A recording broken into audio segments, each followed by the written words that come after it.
Some of you want to know how you can work for 4 hours or more non-stop despite having ADHD in hyperfocus mode.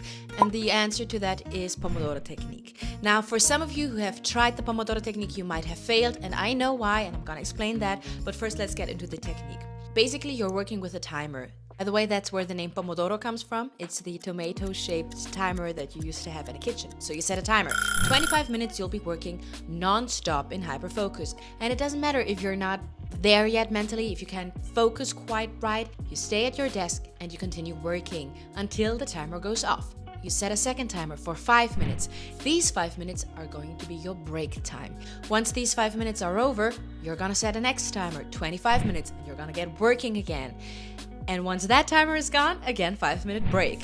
So basically, you're separating your time frames in these segments, 25, 5, 25, 5. Now, if you've done this about 3 or 4 times, then you can set a longer break for 15 minutes maybe, but no longer than that.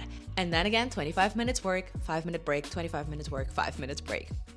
Now you might be wondering, what if I can't get my head into working mode? Doesn't matter, you stay at your desk until the 25 minutes are over. Now you might also be thinking, what if the 25 minutes are over, but I'm super in the flow right now? Doesn't matter, you take your break. And it's very important that you take your break. The good thing is, if you're in a flow state and you have to take your break, you'll know exactly where to start again. But only if you do this next thing, the third thing. What should I do during my break? Nothing that is fun. You don't want to scroll on social media because 5 minutes on social media feel like 10 seconds on social media. Time goes by quickly, and with ADHD, it's impossible to stop yourself from scrolling. It's just impossible. That's the way social media is created. It's supposed to keep you scrolling. So no social media. What you also don't want to do is sit your ass down.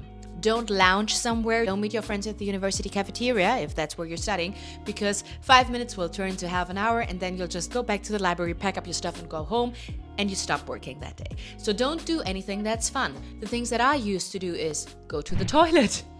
It's not fun. And if it's fun to you, then wow. To me, it wasn't fun. You can go to the toilet, you can go refill your water bottle and have a big gulp of water because most likely you're dehydrated anyways. You can also go take a smoke break if you're a European. This is also something that I did.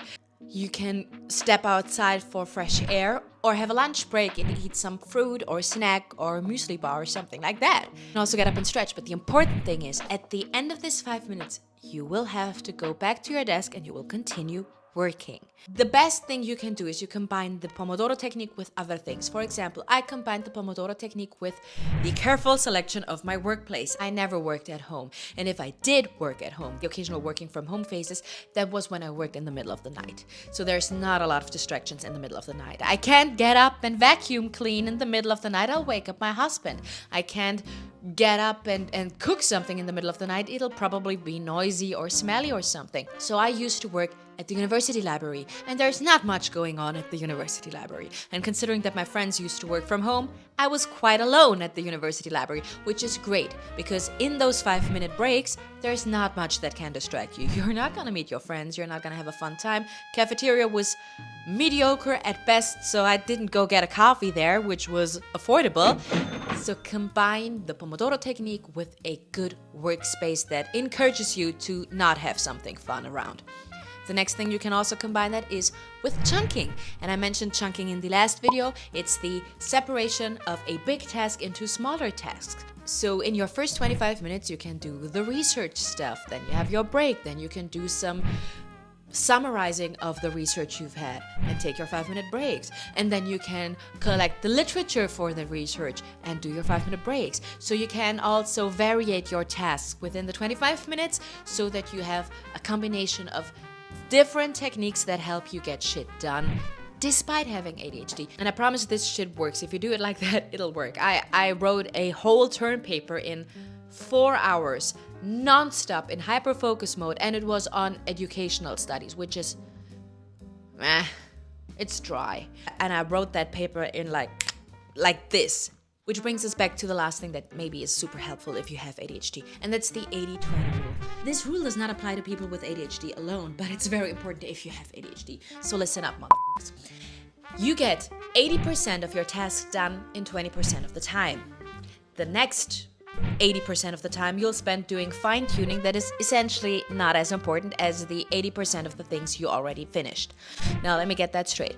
Say, for example, you work at a company and your boss wants you to create a PowerPoint presentation for some project that actually doesn't really need a PowerPoint presentation.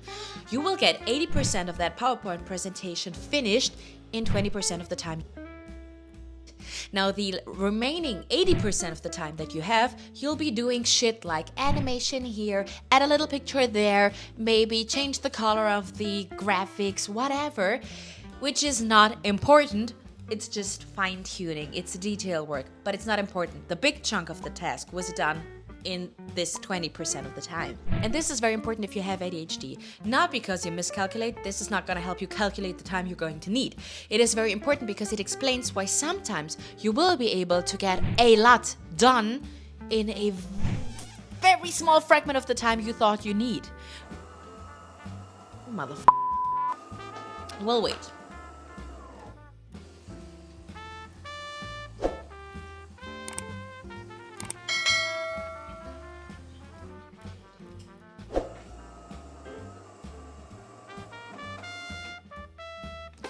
It also explains why sometimes you go completely overboard because you get lost in details. Just keep that in mind. That's a friendly reminder. So, do the Pomodoro Technique. 25-5, 25-5, 25-5, 25-15. That's the first one. Do the chunking, separating tasks. Carefully select where you're working.